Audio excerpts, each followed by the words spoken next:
नमस्कार। हस्तक्षेप में आपका स्वागत है। मैं हूं अमलेंदु। कल टीवी लाइव पर एक गंभीर परिचर्चा का आयोजन किया गया, जिसमें देश की राजनीति में हो रही उठापटक का विश्लेषण वरिष्ठ पत्रकारों द्वारा किया गया। इस परिचर्चा में मैंने भी हिस्सा लिया। आइए देखते हैं इस परिचर्चा के कुछ प्रमुख अंश। साभार। एक तो 400 का नारा बहुत बेमानी है। 400 की सीट इस देश में वही राजनीतिक दल जीत सकता है जो देश के 28 राज्यों में चुनाव जीते, सभी के सभी राज्यों में चुनाव जीते। और भारतीय जनता पार्टी सभी 28 राज्यों के में चुनाव जीतने की स्थिति में नहीं है। तो ये संभव नहीं। 400 का नारा और इस तरह का नारा केवल एक मनोवैज्ञानिक दबाव है, एक मनोवैज्ञानिक माहौल बनाने की अपने समर्थकों के बीच में कोशिश है। ये जो भी राजनीति को समझता है उसको पता है, ये तो कोई मतलब नहीं है उसका। ये जो किसानों का आंदोलन है, किसानों का आंदोलन के साथ जो सरकार कर रही है, इसकी बड़ी राजनीतिक कीमत उसको चुकानी पड़ेगी। ऐसा नहीं है कि ये किसान आंदोलन केवल भारत में हो रहे हैं, एक से एक संपन्न देशों में हो रहे हैं किसानों के आंदोलन, और किसान आंदोलन करते रहते हैं। चाहे जर्मनी हो, चाहे फ्रांस हो, चाहे इटली हो, स्पेन हो, तमाम हंगरी हो, तमाम राज्यों में देशों में आंदोलन चल रहे हैं। लेकिन किसी भी देश में यह सरकारों का यह रवैया नहीं है। सरकारें इन किसानों को आंदोलन करने देती हैं, उनकी बातों को सुनती हैं, उनके अनुसार निर्णय लेती हैं। अब जर्मनी में जो किसान हैं उनको एग्रो डीजल बेचा जाता है, मतलब डीजल का कृषि के लिए डीजल दी जाती है, उसमें सब्सिडी बकायदा दी जाती है जी। उस सब्सिडी को जर्मनी की सरकार ने घटा दिया।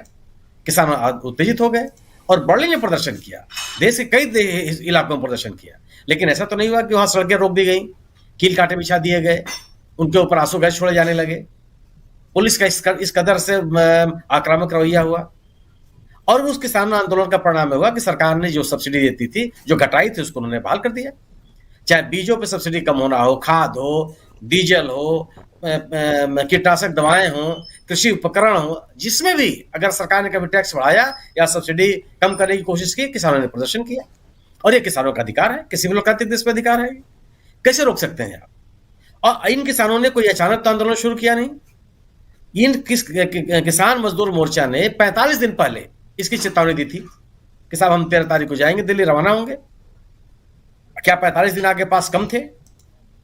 इन 12 मांगों में से कई मांगे, 10 से अधिक मांगे ऐसी हैं जिनका आश्वासन केंद्र सरकार ने 2021 के आंदोलन के समापन होते समय दिया था। इस पर तो बात होने की स्थिति नहीं बनती थी। ये पहले सरकार उसका समाधान कर देती।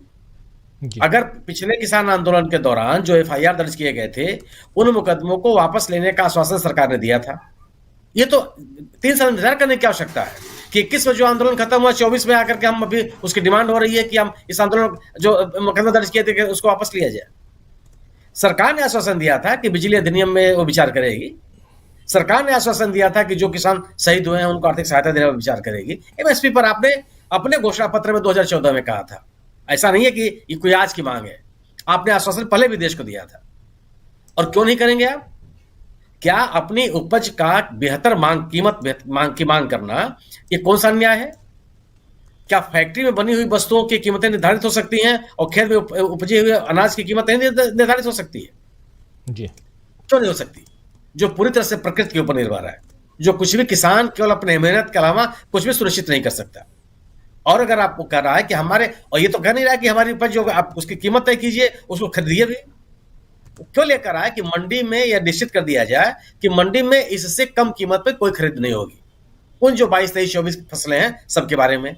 यह कैसे असंगत है? सरकार जमीन की खरीद बिक्री में क्या वो सर्किल रेट नहीं तय करती है? उसको बढ़ाती घटाती नहीं है? क्यों आपने उसको बाजार के भरोसे क्यों नहीं छोड़ दिया? आज क्या किसी भी देश के किसी कोने में मनमाने दाम पर जमीन खरीद सकते हैं या क्या न्यूनतम दर तो निर्धारित करती सरकार? अब एक किसानों का मामला है और आप आंकड़े एक तरह से मिस इन्फॉर्मेशन फैलाने की बात की जा रही है। आज आप भी आप एमएसपी देते हैं, उस एमएसपी पर कितने प्रतिशत उत्पादन का कितने प्रतिशत खरीद होती है? मुश्किल से 6 से 7%। 100% तो खरीद होती नहीं। 100% किसान बेच भी नहीं सकता। जो वो पैदा करता है उसको अपनी उपज के लिए, अपने कंजम्पशन के लिए भी चाहिए, अपने उपभोग के लिए चाहिए। और उस उत्पादन का वह अपने आपस में एक्सचेंज करता है। वो किसी से दाल लेता है तो धान देता है, गेहूं लेता है तो सरसों देता है, आपस में एक्सचेंज करते हैं किसानों।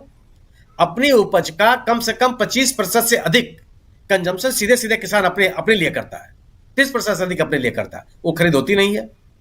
यह तो केवल बात की जा रही है कि जो कोई भी खरीदे, निजी क्षेत्र का व्यक्ति कोई खरीदे, कोई साहूकार खरीदे, कोई व्यक्ति खरीदे, उसके लिए न्यूनतम इतने कितनी कीमत होनी चाहिए।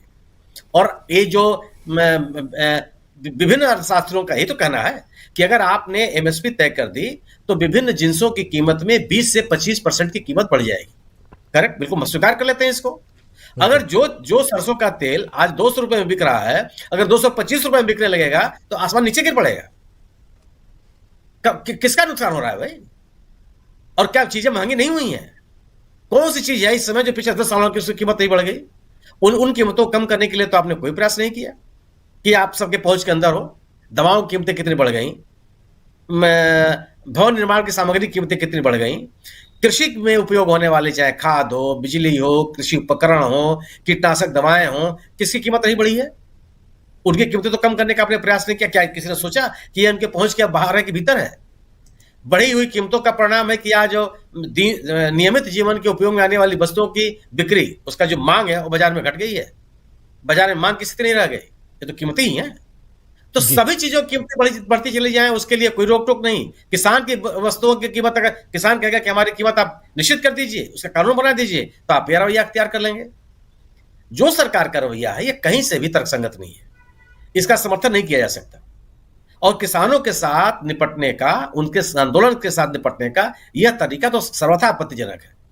यह कभी भी देश के किसी सरकार ने नहीं ऐसा किया, और जिन सरकारों ने ऐसी हरकत की है उनको उसकी कीमत अदा करनी पड़ी है। हाँ, यह भी जरूर है कि किसानों को हर कीमत पर अपने आंदोलन को अहिंसक रखना पड़ेगा। अगर आंदोलन में हिंसा फैली तो मेरा अपना मानना है, और अतीत का इतिहास इस बात का गवाह है कि हिंसक आंदोलन आप लंबे समय तक नहीं चला सकते। 2020-21 का आंदोलन इसलिए लंबे समय तक चला कि वह एकदम पूरी तरह से अहिंसक था। सरकारें जो कुछ करती रही लेकिन किसान आंदोलित नहीं हुए, किसानों ने हिंसा नहीं फैलाई, और 1 साल तक चला गया। आज इस सरकार के पास समय की कमी है। यह सरकार 1 साल तक इस आंदोलन को नहीं चला सकती क्योंकि सामने चुनाव है। चुनाव के मौके पर 18 से 20 करोड़ तक के जो किसान हैं, इनको आप नाराज नहीं कर सकते। और ये जो लोग गलतफहमी फैला रहे हैं कि ये किसान केवल हरियाणा के हैं और राजस्थान के हैं और केवल पंजाब के हैं, इस गलतफहमी कोई न रहे। उड़ीसा में किसान पकड़े गए हैं, भोपाल के रेलवे स्टेशन पर किसानों को उतारा गया है। भोपाल में रेलवे स्टेशन पर जो किसान पकड़ा गया है वो हरियाणा और पंजाब का नहीं है। दिल्ली आने का रास्ता भोपाल से होकर नहीं आता, बिल्कुल भोपाल से होकर नहीं आता। तो ये इस मुगालते में कोई न रहे, और इस मुगालते में भी कोई न रहे कि यह आंदोलन केवल किसान मजदूर मोर्चा का है। यह आंदोलन, इसमें संयुक्त किसान मोर्चा शामिल नहीं है। अगर किसानों पर के प्रति सरकार का ही रवैया रहा तो सभी यूनियनें इसमें शामिल हो जाएंगी, और इसका संकेत मिलने शुरू हो गए। संयुक्त किसान मोर्चा के 2 यूनियनें जो हैं उन्होंने समर्थन की घोषणा कर दी, और उन्होंने एक ने पंजाब में रेलवे ट्रैक जाम करने का आह्वान भी कर दिया। और ये जब उतरेंगे, आप इनको है क्या कि सरकार को इस तरह की बहुत बड़ी गलतफहमी है कि इनके जो अपने एजेंडे हैं, ध्रुवीकरण के एजेंडे, उस एजेंडे में किसान का आंदोलन चाहे कोई आंदोलन हो असर नहीं करता। वो स्थिति नहीं है। पिछली बार का आंदोलन का किसान में जो शामिल था वो राजनीति की बात नहीं कर रहा था। आज ये आंदोलन करता जो किसान है वो ईवीएम की बात कर रहे हैं। वो ये कह रहे हैं कि ईवीएम के माध्यम से चुनाव नहीं होना चाहिए। ये वो राजनीतिक मुद्दों पर ही मुखर है। तो इसको आप उस आंदोलन के साथ इसकी तुलना नहीं की जा सकती, और इस बात भी नहीं कही जानी चाहिए कि कोई किसानों में कोई भी भेद है। किसान और एकदम इनका संगठन मजबूत है कि आप दमन के साथ, टकराव के साथ, लंबे समय तक चलाने को वो दे करके आप इस आंदोलन को खत्म नहीं कर सकते हैं। और अगर मेरा अपना मानना यह है कि अगर आपने इनको विभिन्न स्थानों पर रोका, जैसे कि शंभू बॉर्डर पर रोक रहे हैं, अगर यहां इन्होंने रोका तो इन आंदोलन की व्यापकता और बढ़ेगी, क्योंकि उन किसानों को इन आंदोलनों में शामिल होने में कोई बहुत दिक्कत नहीं है। कल आपने क्या किया? कल आप ड्रोन से गिरा रहे थे टीयर गैस, आज किसान वहां पतंग उड़ाने लगे। चला लीजिए अपना ड्रोन। पतंग के सामने ड्रोन नहीं चलता। उनके 2 रुपए की पतंग से 5 लाख का ड्रोन आपके नीचे आ जाएगा। किसानों के पास हर चीज का समाधान है। और किसान विजुअल देखिए, ये जो आप कह रहे हैं ये विजुअल देखिए, बिल्कुल ड्रोन के बगल में पतंग उड़ा रहे हैं किसान। ये देखिए, और ये स्थिति हो जाएगी, चला नहीं सकते हैं आप। तो किसान पूरी तैयारी के साथ है। हाँ, किसानों को हर कीमत पर अपने आंदोलन को अहिंसक रखना होगा। वो हर तरह से तैयार हैं। आप अगर आंसू गैस छोड़ेंगे और अपना मुंह बांध के घूम रहे हैं, गीला करके घूम रहे हैं वो इस जाड़े में भी। कैसे आप कैसे एक जो तरीका अपनाया आपने, कहीं किले गाड़ करके और किलेबंदी करके आंदोलन को रोका जाता है? ये किसी लोकतांत्रिक देश में होता है क्या? ये अति विश्वास में डूबी हुई सरकार के लिए बड़ी चुनौती है, और बेहतर यह होगा कि इन किसानों के साथ संवाद कायम करें और इसका समाधान खोजें। अगर इसका समाधान नहीं खोजा गया तो मेरा अपना मानना यह है कि इस तरह की ये व्यवस्था होती है कि किसानों को आप जाने नहीं देंगे, और देखिए और किसान चुप हो जाएगा वहां। ये देखिए सुनील जी, ये देखिए तब क्या ये परिस्थिति बना रखी है। ये हद है। दुनिया के पैमाने पर अगर ये दृश्य जाएंगे और आप सोचते हैं कि आप इंटरनेट रोक देंगे तो लोग जान नहीं पाएंगे कि क्या हो रहा है कहीं पर। तो बड़ी एक ऐसी स्थिति है, इस सरकार के सामने गंभीर राजनीतिक चुनौती है, और मेरा अपना मानना है कि यह ऐसे किसान हैं जो बड़े प्रतिबद्ध, किसानों के आंदोलनों को आप दबा नहीं सकते हैं, समाधान ही कर सकते हैं। समाधान करके ही इन किसानों को आप इनके घर वापस भेज सकते हैं एक आश्वासन के साथ। और यह सरकार इस समय अपने किए गए वादों को पूरा करने में विफल रही है। कोई नई मांग नहीं है इसमें। एमएसपी की बात अब पिछली बार जब आंदोलन खत्म हुआ था 2021 में, तभी सरकार ने कहा था कि हम विमर्श करेंगे। आपने एक कमेटी बनाई, 25-30 बैठकें हुई, क्या हुआ उसका? अब तक क्यों नहीं समाधान निकला? और यह कहा जाना कि जब चुनाव के मौके पर ये किसान आंदोलन किसी साजिश का परिणाम है। अरे चुनाव के मौके पर भारत रत्न देना राजनीति नहीं है, वो स्वीकार किया जाएगा, आंदोलन स्वीकार नहीं किया जाएगा। कौन सी बात आप समझाना चाहते हैं जो जिस देश की जनता स्वीकार कर लेगी? और आप बदनाम नहीं कर सकते, ये किसान यही के लोग हैं, इनके परिवार से निकले हुए लोग विभिन्न क्षेत्रों में काम कर रहे हैं। दिल्ली, अगर पिछली बार भी तो यही आपने किया था कि दिल्ली में कौन किसान घुस। आशा है ये वीडियो आपको पसंद आया होगा। इसको ज़्यादा से ज़्यादा शेयर करें, लाइक करें, सब्सक्राइब करें चैनल को, फेसबुक पेज को फॉलो करें और ज़्यादा से ज़्यादा इसको सब्सक्राइब करें।